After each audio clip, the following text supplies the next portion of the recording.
Hey y'all, Eli with Alchemy Custom Weaponry here. Welcome back to the channel. I know it's been a few weeks since we did a video, so I appreciate you hanging in there waiting for our next upload. We greatly appreciate you. We appreciate your support of the Alchemy Custom Weaponry YouTube channel, of course, and our social media such as Instagram and Facebook. If you do not follow us there, make sure you check us out. We have a good time there. With that being said, happy 45 Friday, okay? If you're not watching this on Friday, well, happy whatever day it is to you, and I hope you're carrying a 45 because you can make every day 45 Friday when you got a 45 stuffed in your pants. And with that, let's get straight into what I want to talk about. What I want to do is I want to kind of introduce to y'all some of the marketing pistols that I have for Alchemy Custom Weaponry. Hopefully this will allow you to kind of get some ideas of your own, kind of get the gears turning there of what you may want in an Alchemy Custom Weaponry pistol. So that's really what I want to do, and let's start it off with the Prime Elite because that's sort of the flagship, if you will, of the Alchemy Custom Weaponry line. So let's get started. Prime Elite. Now, this is a 5-inch Prime Elite. We'd call that a government model, so if you hear me say government model 5-inch, it's kind of all the same, just referring to the 5-inch barrel. It has all of the kind of package options you would expect with the Prime Elite. That includes flush cut and crown barrel, which is real nice because it looks like you're looking down a howitzer, you know? So if you were to present this at a rapscallion, they would feel that they're looking down, you know, kind of a 75 millimeter howitzer barrel, not a 45 ACP. So that's cool about the 45, or excuse me, the flush cut and crown barrel there on a 45. You got the HRT cut, the flush cut slide stop. You know, a lot of times that's an aesthetic thing. These days, back in the day when the hostage rescue team in the 90s, I believe, were going through their kind of what a fighting 1911 should be, a lot of folks who shot left-handed would actually end up pushing that slide stop out and, you know, it'd get hung up. The slide would get hung up on the slide stop prematurely. You don't really see that problem on a lot of guns these days, even with left-handed shooters for some reason. I don't know if the angle of the grip's changed or what, but nowadays the HRT cut is sort of a aesthetic option, and it looks good. It looks good for sure. If you are going to take down your gun the reverse high power method, it's going to be something that you're going to push a little bit more on, but that's kind of really the only drawback. From there, we got the magwell, okay?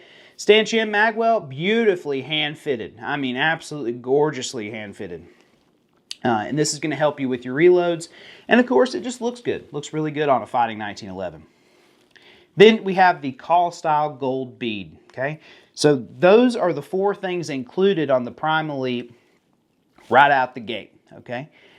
But this gun deviates a little bit further from the Prime Elite package, and we're going to kind of go through kind of front to back what that is. So starting from the front, you may have noticed it by now, we've got front cock insertions. Holy crap, you just don't see Alchemies with front cock insertions very often, especially not from us. This is the only front cock insertion gun I have in marketing, actually with the exception, of course, of the Quantico High Cap Full Rail. Front cock insertions are pretty cool. I mean, there was a time when that was definitely the sauce. If you're one of those people who like to press check from the front, definitely something I would consider. You can do it without them, of course. And then, of course, I'm not condoning the pinch or the Seagal or the Pacino press check, whatever you want to call it. Seagal's kind of a communist these days, so I like calling it maybe more the Pacino press because, of course, Al Pacino does that in Heat with his little gun. But but anyways, you can still use that kind of that operation to, you know, press check or check the chamber if you're one of those people. But front cock insertions definitely make it a little easier. Furthermore, this gun doesn't just have front cock insertions, it's got ball cuts. And for those that don't know what ball cuts are, don't rush over to the Google and go on there Googling ball cuts, because that's not going to be a good, your wife or your girlfriend or whoever the hell is not going to really appreciate, you know, the images that possibly could pop up if you go in there and Google ball cuts. So don't do that. Let me explain it to you. So the ball cuts are essentially, you see this scallop here, it has a really dramatic angle going back down into the dust cover, as opposed to a scallop that you would see here where it's a little bit more of a slope, right? There's not a hard dip down to the dust cover. Now, one person might say, oh, the ball cuts are less classic. I'm actually going to hit you with something that you may not see coming. The ball cuts are actually even more classic than those sort of scallop cuts on the front of the slide there. What do I mean by this? Well, the ball cuts actually originate in some form. It's not the ball cut you would see today perfectly aligned with the dust cover, but the ball cuts originate in some form with early 1911s. In fact, I think probably around 1917 is when they actually went away from them, and that's because, of course, the war effort, they were trying to make the guns cheaper and easier to manufacture. This is also why you saw the kind of one block of roll mark text on a lot of 1918 pistols, of course, 1919 pistols, because they just want to do one roll versus the roll and then a pony behind the cock insertions. So these were some of the things that were thought of as, well, we can get rid of that because it's not necessarily needed. And so they did it to speed up production. But ball cuts were on the original pistols in 1911 all the way to about 1916, 1917 actually. You do see them again on the, funny enough, the Colt Ace. So like a pre-war Ace actually will have those ball cuts, which is really cool, and they look really good on the gun. So I actually think ball cuts are just as classic, if not even more classic, than regular scallop cuts. So, but you know, that's going to have to be something that you have to decide on. I'm a big fan of the ball cuts, not the ball cuts in which you may Google, but ball cuts on a 1911. I don't want no kind of cutting near my balls. So, anyways, from there, we go back ring hammer. This, honestly, y'all, I shouldn't have to explain this to you, okay? I should not have to make any explanation for the ring hammer. It is the heat. It's the sauce. It's the shit. It's what should be on your gun. The ring hammer is sexual. It is intense. It is the end of the lightning bolt with the saddle on it. That's what you're going to be riding with the ring hammer. You know what I'm saying? You got to come up to my stratosphere. And that's the ring hammer. You got to have it. Okay? It's what makes a custom 1911. You know, a lot of people say, oh, well, you know, this, that, and the other. I don't care. Custom 1911, ring hammer. Next. You may have noticed this gun has a pretty interesting finish. This gun is actually finished in our vintage classic finish, which is, of course, we'll call it new.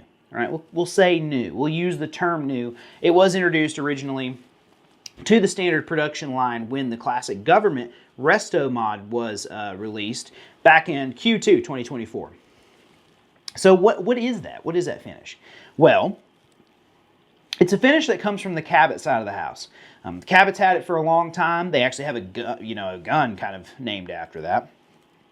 So we actually took that. We got the vintage classic finish. It is a nitride finish that's then been tumbled, okay? And because it's tumbled, we really don't know what it's going to look like when it comes out of there. You know what I'm saying? So some guns, like the classic government, are heavily tumbled. Some of them, like this gun, are really not that heavily tumbled.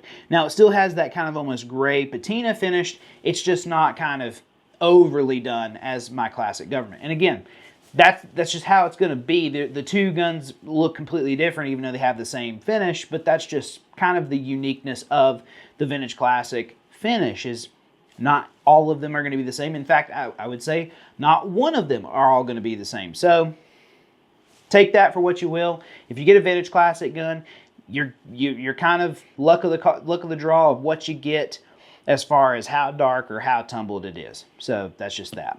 But this gun is actually very beautiful, very, very beautiful, especially with its ironwood grips. Now, ironwood, you know, it's one of them, you know, grip materials I've never used a lot of. I've never really looked at a lot. Even when we, you know, got ironwood grip panels for Alchemy, I tend to stick with like figured walnut, American holly, ivory, that sort of thing. However, when I saw this gun with ironwood on it, I mean, y'all,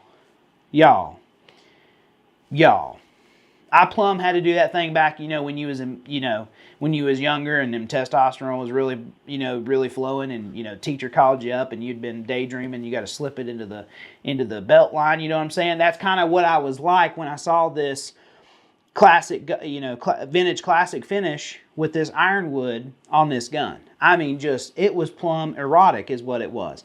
This is one of the sexiest marketing guns I've ever had. In fact, it's one of the sexiest Alchemy custom weaponry pistols that I've ever handled. In fact, I tried to buy this marketing gun, and I still want to buy this marketing gun. So boss, if you see this, hey, listen, you know, send me the bill, you know what I'm saying?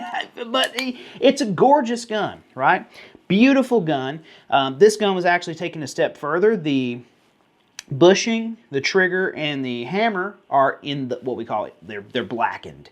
They're black. The trigger is aluminum, of course, not stainless. Some people always say it's stainless. I know it looks stainless when it's not finished, but it's aluminum.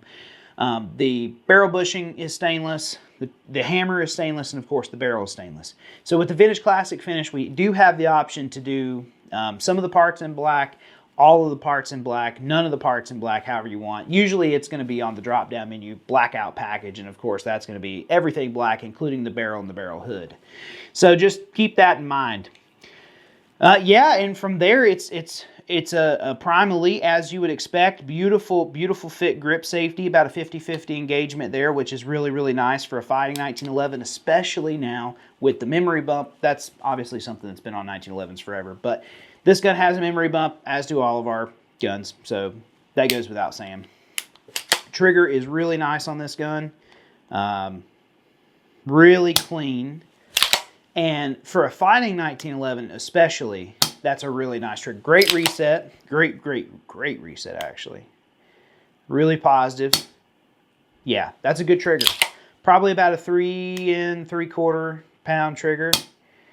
Yep, probably, you know, right under 4 pounds, which is okay, and that's going to break in, which is good. We advertise 3.5 to 4 pounds, and of course most of our triggers end up breaking in around the 3.5 pound vicinity. So that is the Vintage Classic.